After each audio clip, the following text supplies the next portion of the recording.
49 అంటే సంతానం, 49 అంటే సంతోషం. 49 ఆంధ్రప్రదేశ్ తెలంగాణ. రోజుకో జోకర్ ముందుకొస్తాడు, ఒక కొత్త మాట చెప్తాడు. నిన్నైతే ఒకడు ఏకంగా ప్రణబ్ ముఖర్జీ పేరునే తీసుకున్నాడు.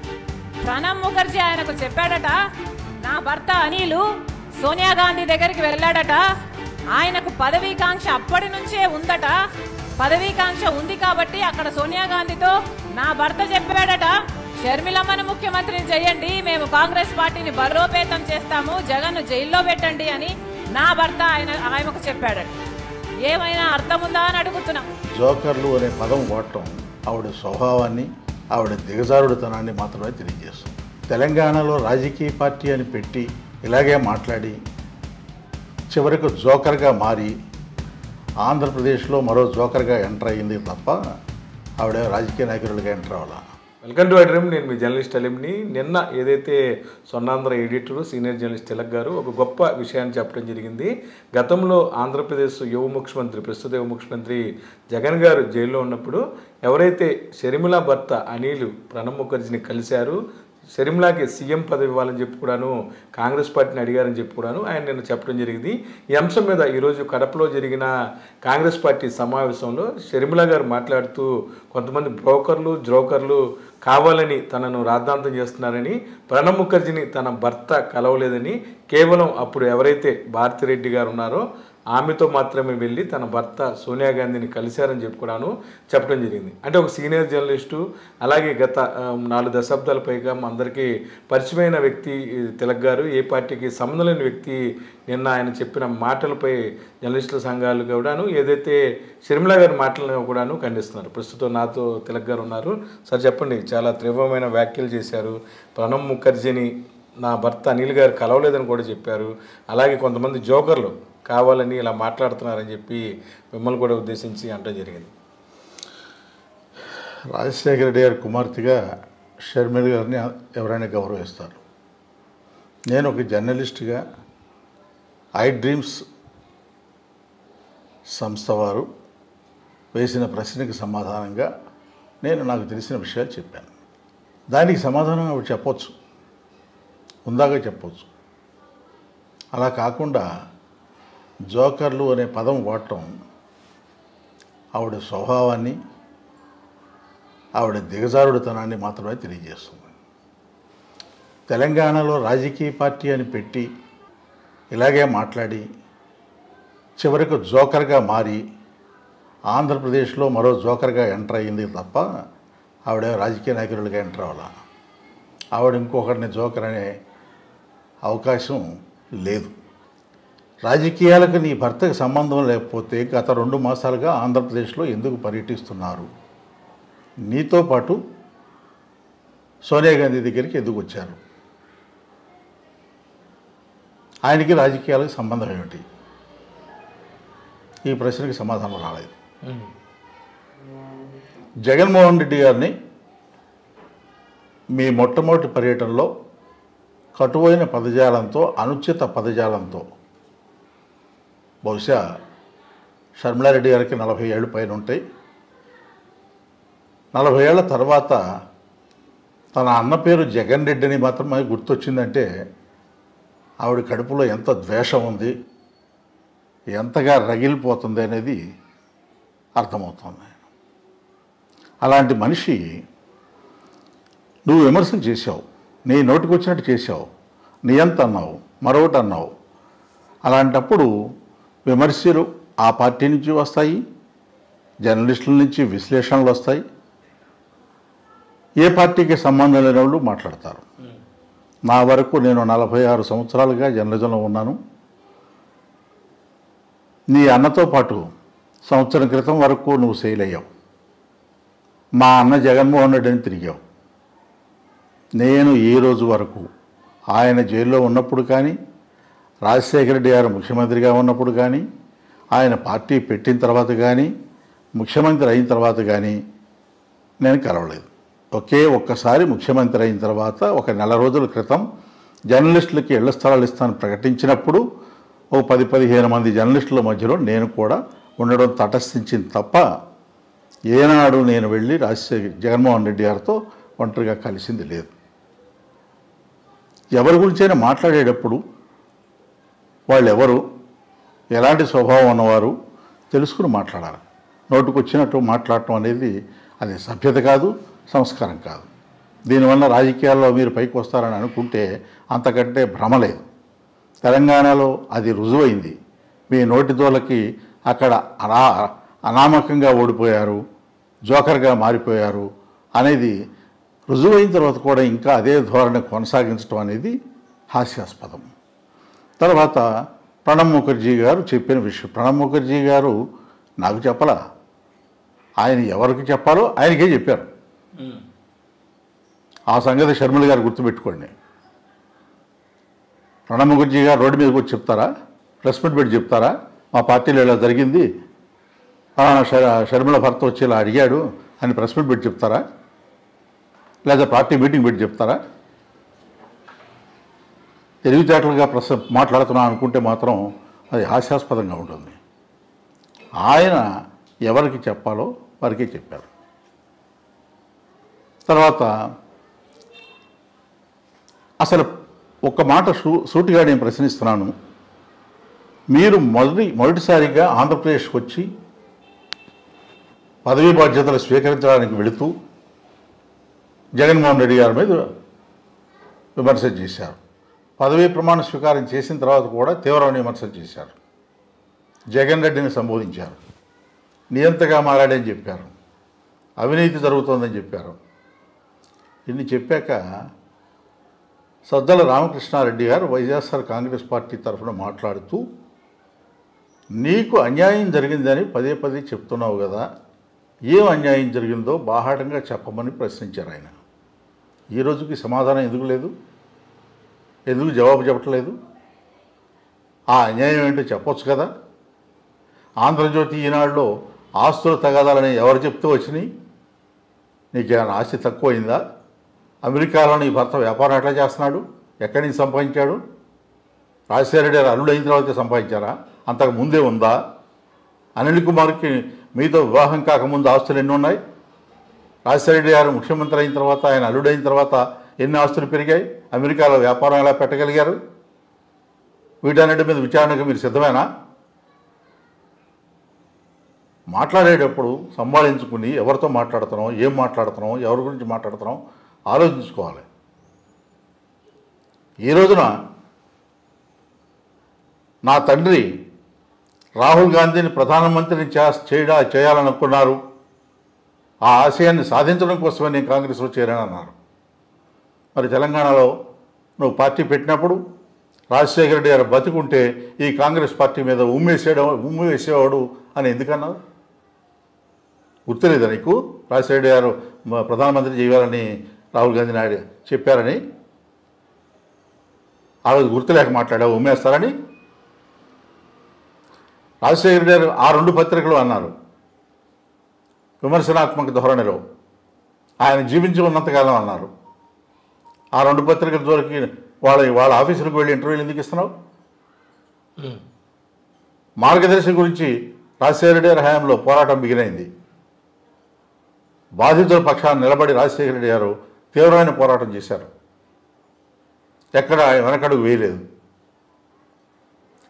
ఆ విషయంలో కేసు వేసినట్టు సుప్రీంకోర్టు దాకా కేసులు వేసుకుంటూ వెళుతున్నటువంటి పట్టుదలతో వెళుతున్న ఉండవల్లి అరుణ్ కుమార్ ఇంటికి వెళ్ళారు.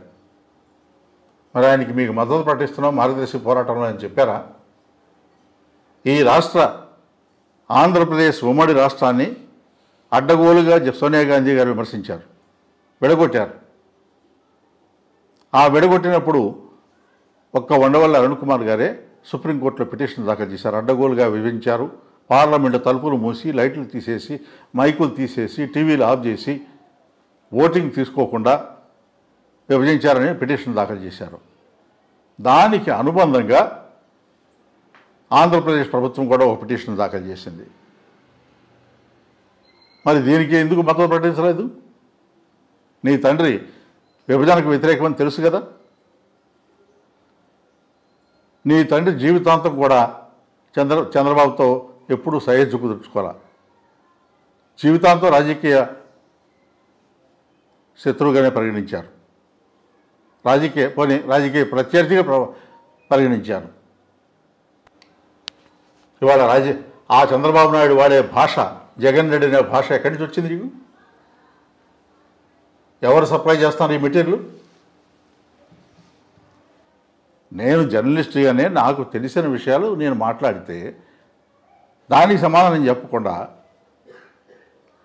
జగన్మోహన్ రెడ్డి కొంతమంది నా మీద ప్రయోగిస్తున్నారు. మీకు మీ అన్నగారికి తగాదాలు ఉంటే ఇంట్లో కూర్చొని పరిష్కరించుకోండి. నేను ప్రణబ్ ముఖర్జీ గురించి మాట్లాడితే భారతిరెడ్డి చెప్పగలదా? మీ వదిన గారితో తగాదాలు ఉంటే ఇంట్లో కూర్చొని పరిష్కరించుకోండి. ఆమెకేం సంబంధం? నేనేమన్నా భారతిరెడ్డి గారి పేరు ప్రస్తావించానా? జగన్మోహన్ రెడ్డి గారి పేరు ప్రస్తావించానా? మీ ఇంట్లో మీకు వైరుధ్యాలు ఉండొచ్చు, ఆ విషయాలు ఎందుకు మాట్లాడతారు? ఆడపిల్లని చూడకుండా నా మీద విమర్శలు చేస్తున్నారు, ఆరోపణలు చేస్తున్నారు అని ఒక మాట సానుభూతి పొందడం కోసం ఒక మాట వాడారు. ఆడపిల్లగా మాట్లాడావా? ఆడపిల్లగానే మాట్లాడుతున్నావా? ఆడపిల్లగానే విమర్శలు చేస్తున్నావా? సమాధానం చెప్పు. పీక్కో అన్న. ఏంటి పీక్కేది? భాష అనేది రాజశేఖర రెడ్డి గారు నేర్పిన భాష అదేనా? రాజశేఖర రెడ్డి గారు కానీ విజయమ్మ గారని ఏనాడైనా ఈ భాష వాడారా? తెలంగాణలో అంతా పిక్కేసిన తర్వాత ఇంకేం మిగిలింది? ఎందుకు ఈ మాటలన్నీ? సభ్యత లేకుండా, సంస్కారం లేకుండా, నోటుకొచ్చినట్టు ఇష్టారాజ్యంగా మాట్లాడుతూ నేను రాజశేఖర రెడ్డి గారి కుమార్తెని, పులిబిడ్డని, పెళ్ళి 40 ఏళ్ళ తర్వాత కూడా వైఎస్ షర్మిలారెడ్డి అడుగుతావా?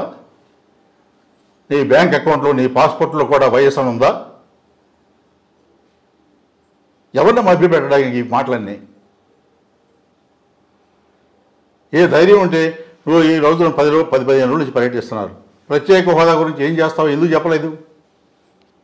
పార్లమెంట్లో ఉన్న పార్లమెంటు మెంబర్లు, కాంగ్రెస్ మెంబర్లు అందరూ కూడా చీల్చింది కాంగ్రెస్ కదా ఆంధ్రప్రదేశ్ని. ఆ ప్రత్యేక హోదా ఇస్తానని హామీ ఇచ్చింది కాంగ్రెస్ ప్రధానమంత్రి కదా. మోకమ్మడిగా దేశవ్యాప్తంగా ఉన్న కాంగ్రెస్ ఎంపీలంతా ఎందుకు రాజీనామా చేయలేదు? ఆంధ్రప్రదేశ్కి మనం కదా చీల్చింది, బాధ్యత మంద కదా. మనం మూకమ్మడిగా రాజీనామా చేస్తే ప్రత్యేక హోదా వస్తుందని ఎందుకు అనుకోలేదు? నువ్వు జగన్మోహన్ రెడ్డి గారిని ప్రశ్నిస్తావు. మాట్లాడేదానికి అర్థం పర్థం ఉండాలి. కొంచెం ఎక్సర్సైజ్ చేయాలి, స్టడీ చేయాలి. పక్కన ఉన్నారు కదా అనుభవజ్ఞులు, వాళ్ళు చెప్పట్లేదా? చెప్పినా నువ్వు వింటలేదా? నోటుకు వచ్చినట్టు బ్రోకర్లు అని మాట్లాడితే అది నీ స్థాయిని, నీ గురించి రాజశేఖర రెడ్డి గారి కుమార్తెగా నీకు ఇచ్చే గౌరవాన్ని తగ్గిస్తుంది తప్ప మరొకటి కాదు. ఇక్కడ చిన్న విషయం కూడా ఉందండి. మొత్తమే కూడా ఈ ఎపిసోడ్లో ఏదైతే బయ్యారం గనుల గురించి కూడాను అప్పట్లో మన విజయవాడ భాను కాదు, ఎన్టీఆర్ జిల్లా భాను కావచ్చు, శ్రీరామ్ తాతయ్య కావచ్చు, వీళ్ళందరికీ కూడా ఆ విషయాలు తెలుసు. అప్పుడు ఏం జరిగింది? నేను ఆ పేర్లు ఏం చెప్పలేదండి. జగ్గపల్లి సంబంధించి నేను ఆ పేర్లు ఏమిటో నాకు సంబంధం లేదు. నేనేమంటానంటే బయ్యారం గనులు జరిగే ఆరోపణలు చంద్రబాబు నాయుడు గారు చేశారా? నాలాంటి జర్నలిస్ట్ చేశాడా? కాంగ్రెస్ వాళ్ళు చేశారా? ఆ బయ్యారం గనుల గురించి చంద్రబాబు నాయుడు ఎందుకు ఆరోపణ చేశాడు? దాన్ని ఎందుకు క్వశ్చన్ చేయవు? నేను ఒక విశ్లేషణ ఇచ్చాను. ఈ రాష్ట్రంలో రిజర్వ్డ్ కాన్స్టిట్యూన్సీస్ 27 ఎస్టీ నియోజకవర్గాల్లో ఓట్లు చేర్చడం కోసమే, దళితుల ఓట్లు, క్రైస్తవుల ఓట్లు చేర్చడం కోసమే నిన్ను తీసుకొచ్చి సెకండ్ లేక ముందు పెట్టి ప్రయోగం చేస్తున్నారని దానికి ఎందుకు సమాధానం చెప్పలేదు? మణిపూర్లో క్రైస్తవుల మీద దాడులు జరిగితే జగన్మోహన్ రెడ్డి మాట్లాడలేదన్నారు. నేను ప్రశ్నించాను, తెలంగాణలో పార్టీ నువ్వు నడిపేటప్పుడు అది జరిగింది, ఎందుకు సమాధానం చెప్పలేదు, ఎందుకు ప్రస్తావించలేదు, ఎందుకు కేంద్ర ప్రభుత్వాన్ని విమర్శించలేదని నేను ప్రశ్నించాను. దానికి ఎందుకు జవాబు చెప్పలేదు? అంటే జోకర్ అనే పదం చాలా ఇబ్బంది కలిగించే పదం. 45 సంవత్సరాల పాటు జర్నలిస్ట్గా మీరు ఉన్నారు. నన్నే ఎవరినైనా అనకూడదు. ఎవరినైనా పొలిటికల్ విమర్శలు చేసేటప్పుడు ఆచితూచి మాట్లాడాలి. ఆవిడకి ఆ సభ్యత ఉందని నేను అనుకోవట్లేదు. ఆవిడ ఆలోచించుకోవాలి. రాజశేఖర రెడ్డి గారు, విజయమ్మ గారు ఎట్లా పెంచారా? ఇదేనా మీకు నేర్పిన సభ్యత? అంటే మేము కలిసినప్పుడు భారతిరెడ్డి గారు గౌరవ సీఎం గారి భార్య కూడా ఉన్నారని చెప్పడం జరిగింది. నేను ఆవిడ ఉన్న జగన్మోహన్ రెడ్డి గారు భార్య ఉండగా కలిశారని నేను చెప్పానా? నేను చెప్పలేదు కదా. క్రైస్తవ మతానికి చెందిన కొంతమంది ద్వారా అపాయింట్మెంట్ తీసుకుని అనిల్ కుమార్ కలిశారని చెప్పాను. ఏది జగన్ గారు జైల్లో ఉన్నప్పుడు సీఎంగా నా భార్య. దీనికి జవాబు చెప్పాల్సింది ఎవరు? అనిల్ కుమార్ చెప్పాలి. ప్రణబ్ ముఖర్జీ చచ్చిపోయాడుగా ఎలా చెప్తారంటుంది ఆవిడ. అవును, రాజశేఖర రెడ్డి చనిపోయాడు. మరి రాజశేఖర గారు చెప్పినవన్నీ సజీవంగానే ఉన్నాయిగా, అవి ఎందుకు పాటించట్లేదు? ప్రణబ్ ముఖర్జీ గారు చనిపోయినా ఎవరికి చెప్పాలో వాళ్ళకి చెప్పాడు. అది అవునండి వాస్తవం. అప్పుడు కొన్ని పత్రికలు కూడా రాసినాయి. అయితే ఈ విషయాలు బయటకి ఎట్లా వస్తాయి? అవును, ఆయన ఎవరికి చెప్పారో స్పష్టంగా నాకు తెలుసు, నేను పేరు చెప్పను. అంటే అంత అత్యాస ఎందుకండి అనిల్ అనే వ్యక్తికి? ఇప్పుడు నేను ఒక మాట చెప్తానండి. షర్మిల గారు ఆంధ్రప్రదేశ్కి వచ్చారు, కాంగ్రెస్ అధికారులకు వచ్చేస్తా పోనీ 10 సీట్లు వస్తాయని చెప్పగలరా? మీకు ఆ ధైర్యం ఉందా? కాంగ్రెస్ కోర్టుకి ఎందుకు వేస్తాం? రాష్ట్రాన్ని విభజించి నాశనం చేస్తే ఆ ధైర్యం అది వేరే విషయం. నేనేమంటానంటే, మీరు కాంగ్రెస్ పార్టీని ఉనికిని కాపాడే పరిస్థితి తీసుకొస్తారా? మీకు సీట్లు వస్తాయా? మీకు 10 సీట్లు వస్తాయని చెప్పగలరా? లేదు అధికారంలోకి వస్తుందని చెప్పగలరా?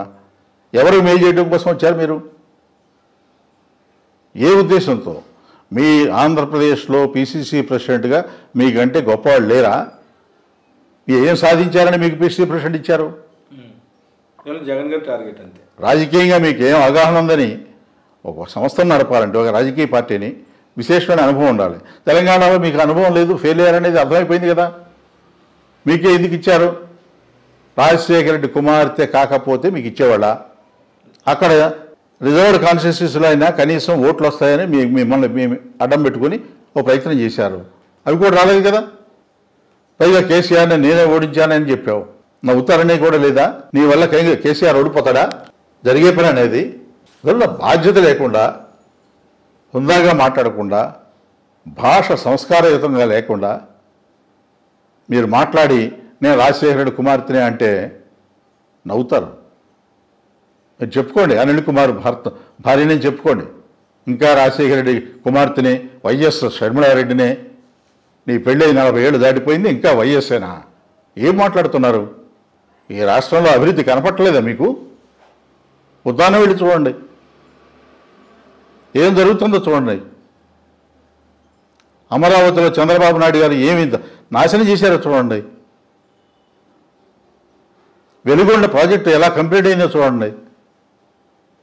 ప్రతి గ్రామంలో హాస్పిటల్ కానీ, బడి కానీ, సచివాలయాలు కానీ, ఆర్బీకేలు కానీ ఎలా నిర్మించారో చూడండి. ఏమీ చూడకుండా స్ట్రైట్గా ఫ్లైట్ వేసుకుని వచ్చేసి విజయవాడలో ప్రమాణ స్వీకారానికి వెళుతూ రాష్ట్రం అరాచకం అయిపోయింది, నియంత పాలిస్తున్నాడు, అభివృద్ధి లేదు. ఏం చూసామని? మెడికల్ కాలేజీలు, ఫోర్ట్లు. అందువల్ల నిజాలు చెప్పండి. తప్పులు ఉంటాయి, లేవని గవర్నమెంట్లో ఉండవని నేను అన్నాను.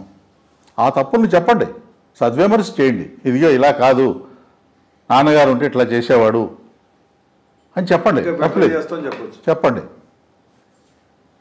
అంతేగాని మీరు ఈ రకంగా మాట్లాడడం వలన మీకు వచ్చే ప్రయోజనం ఏదైనా ఉందని అనుకుంటే, నేను ఇంకో ప్రశ్న కూడా అడిగాను. మీరు ఆంధ్రప్రదేశ్లో పర్యటిస్తూ కొంతమంది ఇక్కడికి వెళ్ళి కాంగ్రెస్లో చేరమని అడుగుతున్నారు. మరి రాజశేఖర రెడ్డి గారికి సన్నిహితంగా ఉన్న కన్నా లక్ష్మీనారాయణ గారి ఇంటికి ఎందుకు వెళ్ళలేదు? బొత్స సత్యనారాయణ గారి ఇంటికి ఎందుకు వెళ్ళలేదు? ధర్మాన ప్రసాదరావు ఇంటికి ఎందుకు వెళ్ళలేదు? కన్నబాబు గారి ఇంటికి ఎందుకు వెళ్ళలేదు? వెళ్ళాలి కదా. కనీసం తెలంగాణలో నువ్వు పార్టీ పెట్టినప్పుడైనా వెళ్ళావా? ఇక్కడే ఎందుకు వెళ్ళాల్సి వచ్చింది? అందువల్ల ఆవిడ రాజకీయాల్లో చాలా నేర్చుకోవాల్సి ఉంది. ఇప్పటికైనా ఆ హుందాతనం నేర్చుకుంటే ఆవిడకే శ్రేయస్కరం, లేదంటే మరింత నవ్వులు పాలు అవుతారని మాత్రం నేను చెప్పగలను. అంటే మొత్తానికి మీరు ఏదైతే ఆ వ్యాఖ్యలు కట్టుబడి ఉన్నారో ఎన్ని వాస్తవాలు? కట్టుబడి ఉన్నాను. కడపలో ఏదైతే కాంగ్రెస్ పార్టీ అధ్యక్షురాలు షర్మిల చేసిన వ్యాఖ్యలపై తీవ్రస్థాయిలో ఆగ్రహం వ్యక్తం చేస్తున్నారు సీనియర్ జర్నలిస్టు తిలక్ గారు. మొత్తమే కూడాను తను మాట్లాడిన మాటలు ఏదైతే ప్రణబ్ ముఖర్జీ ద్వారా బ్రదర్ అనిల్ కుమార్ గారు ఖచ్చితంగా తన భార్యకి సీఎం పదవి ఇవ్వాలని జగన్ గారు జైల్లో ఉన్నప్పుడు చెప్పారు. అది వాస్తవం. అది ఎవరు చెప్పారు ఏంటో కూడాను వాళ్ళకి తెలుసని చెప్తున్నారు. మరి పక్కన ఎవరైతే ప్రత్యర్థులు కానీ జర్నలిస్టులు కానీ ఏదైనా విమర్శించేటప్పుడు 1కి 2 సార్లు ఆలోచించుకొని మాట్లాడాలంటున్నారు. అంతేకాకుండా ఆంధ్రప్రదేశ్లో ప్రస్తుతం జరుగుతున్న అభివృద్ధి కంటే బెటర్గా అభివృద్ధి చేస్తానని చెప్తే నమ్ముతారు తప్ప ఏదో ఒక నేపథ్యం